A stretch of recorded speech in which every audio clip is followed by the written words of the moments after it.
So here we go. This is my 2021 camera bag for video and photo.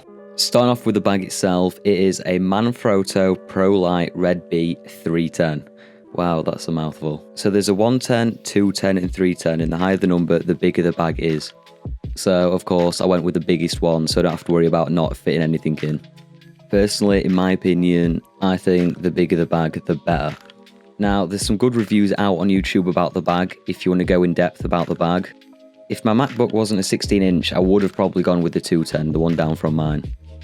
This is usually what my setup looks like most of the time. Sometimes things do change, but mainly this is what it looks like.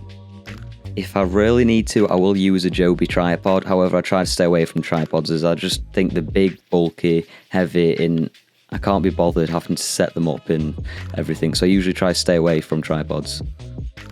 My main camera I use literally every shoot is the Fujifilm X-T2. Once again, there's more in-depth videos on the camera on YouTube. I'll leave a link in the description to where you can watch a more in-depth video about the camera. I'll also leave links to where you can buy all the equipment down below. All of my work is mainly photo and video, so the Fuji X-T2 does an amazing job at both. It's a good hybrid camera. Sometimes when I'm out recording, if I'm using my X-T2, I'll bring my Fujifilm X-T1 as a backup camera, and it just makes taking photos and videos at the same time a lot easier. The main lens I use altogether for either video or photo is the fujinon 16mm f1.4. Personally, this lens is so sharp and the bokeh you can get on this is unreal. Also, as it's an f1.4, it makes photos and recording in low light situations a lot easier. And because of the low f-stop, it also means I won't have to crank up my ISO. I also carry 60mm f2.4 macro with me. The focus isn't the best for tracking, but I see myself using this lens quite often. I usually use this lens for portraits and car photography, as I love the look of the photos when I'm using this lens. If you're shooting anything with this subject, I would highly recommend getting the 60mm. Moving on to my 35mm f2. Now, I don't really use this lens anymore as I'm usually using my 16 or my 60mm. However, this lens for the price is ridiculously sharp. The focus is really good and it's a really good starter lens as the price is so cheap. If you're starting off photography, I'd recommend getting this lens first if you're moving to Fuji or going to use a Fuji, as it's small, cheap, it focuses well and it's really sharp.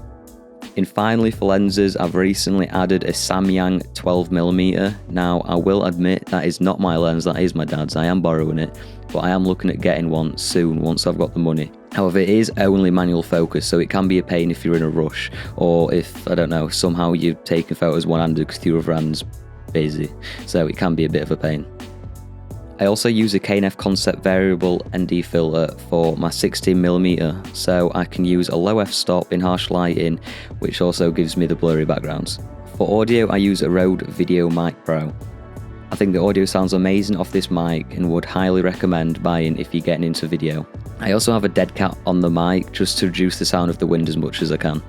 Like I said, Amazon links down below. Now for the drone, I use a DJI Mavic Air 2 as this drone is absolutely fantastic. It shoots 4K, it's not too big, it's good at flying in the wind, and because of the new propellers they used on it, it's not even that loud for a drone. And I'd definitely recommend, if you're buying this drone, to buy the Fly More combo as you get a lot more extra stuff, and yeah, it is a bit more expensive, but it's worth it in the long run. Now that's it for camera equipment. Now onto the little bits and bobs. I always keep batteries and SD cards tucked away somewhere in the bag. I know it's not thinking important, but you'd need batteries and SD cards. If you don't have an SD card, you literally can't take photos or video. If you don't have a battery, you literally can't use your camera, and it's like a sitting duck. There's no point having it on you. If I'm traveling, I'll bring my 2020 MacBook Pro 16-inch so I can work on the go. And as I got the 310 model of my bag, it easily fits in the bag, making it a lot easier to bring. Alright, if you're still watching the video, thank you, it means a lot. Now I'm going to quickly say, by the time this video is up, I should be on around 286 subscribers. So if you don't mind going and dropping a sub, it would mean so much. Also, I'm currently at 1.8k followers on Insta and I'm trying to get to 2k before the end of this month. If you'd like to help with that goal, there's a link down in the description to my Instagram page where I upload all my photos, and if you like the content and you would like to help me reach my goal for the end of this month, please just go drop a follow. Anyway, I don't have anything else to say. I'm done. Thank you for watching the video, and I'll see you in the next video.